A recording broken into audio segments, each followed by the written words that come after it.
Welcome into the Sunday Sports Zone. Can you believe it? High school football's regular season already wrapped up. It's time to start talking about the playoffs this morning. All the playoff matchups for that first week are officially out. We've got News4JAX sports editor Justin Barney here, who picked out some very special matchups that are going to start the postseason with us. Justin, we got some good ones to start things off. So I've got 8 of them listed here. I picked out these 8. But again, there's so many more matchups. You can find those at news4jax.com. I want to break down a few of these matchups, Jamal, and I think you can see the ones that we're looking at. Some very good rivalry games and rematches right off the top. You got to love when you got rivalry action in the playoffs. Let's start things off with your number 1 matchup.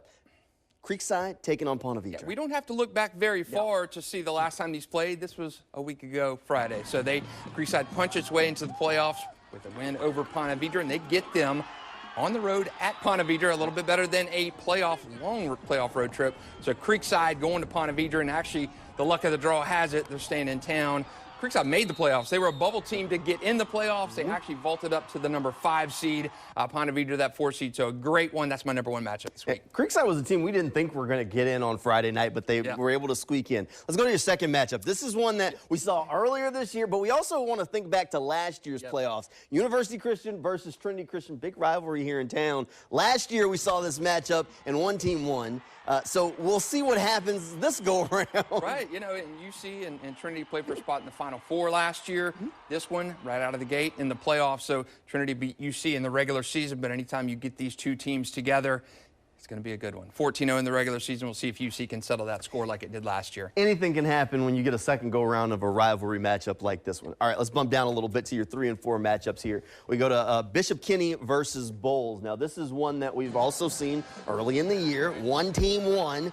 This was only a couple of weeks ago that these two teams played, so maybe an opportunity for some revenge. Yeah, and, you know, that game turned into a pretty big Bowles win in that fourth quarter of that game, 52-18, but Bishop Kenny did beat Bowles last year for the district championship, but Bowles has been to the state semifinals 4 consecutive seasons under Coach Matt Toblin. So, yeah, disappointing into the regular season for Bowles. They got beat by Berkeley Prep last Friday night, but they are dancing in the postseason as a number 4 seed, so that's always a good game. All right, how about Baldwin and Baker County? What caught your eye with this one? Yeah, you know, district rivals here, kind of similar school sides and stuff, and, you know, Baldwin has had a little bit of success. They stumbled into the playoffs, but Baker County, on the other side of that, has really kind of gotten hot at the right time, so I like Baker County to maybe even make that regional final round, so that's a good one. District rivalry, and again, you resume that in the playoffs. All right, let's bump down to his next 2 matchups here. We got a good one. We talk about the Yulee Hornets and, of course, our number 1 team in the Super 10, St. Augustine Yellow Jackets. Let's start off with Yulee. Yulee's been rolling this year. Yeah, Yulee 8-2, one of the best records ever. I mean, you got to wind the clock back to when Derek Henry's there to find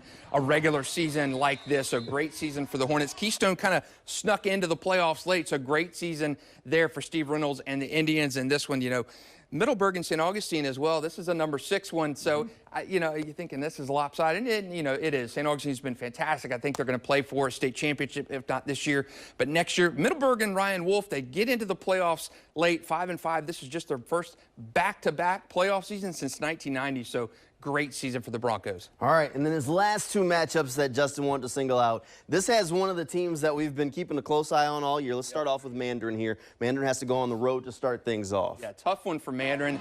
They lost in week 11 to Bartram Trail, and that really put a damper on Mandarin's season because you notice down here, they got to go on the road to an unbeaten team in the first round of the state playoffs. Not an easy road for Mandarin, but again, if you're in that Metro Division of the playoffs, there's no easy round in the playoffs, and this is just an extra step for the Mustangs. All right, and how about Nice? They had some big wins late in the year to get them as district champs heading into the playoffs. They get that home playoff game now. So what can we expect from the Panthers in the postseason? You know, I like the way Nice is playing. I mean, you see a Niceville team that's 8-2, and you're like, Nice, probably not. But Nice has been playing so well under Coach Colin Drafts.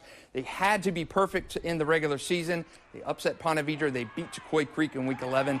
I like Nice. Maddox, Spencer, Bryce Frick, and that offense are fun to watch. A lot of local teams made the postseason. A lot of local action going to be this Friday night. So we've got some big ones. I know Justin's favorite one that he's keeping an eye on is that Creekside Ponte Vedra game, which might end up being our Football Friday game of the week. Maybe so. We'll talk about it. We'll let you know when we make a final decision on that some point here on Channel 4 this week. Hey, Justin, thanks for being here.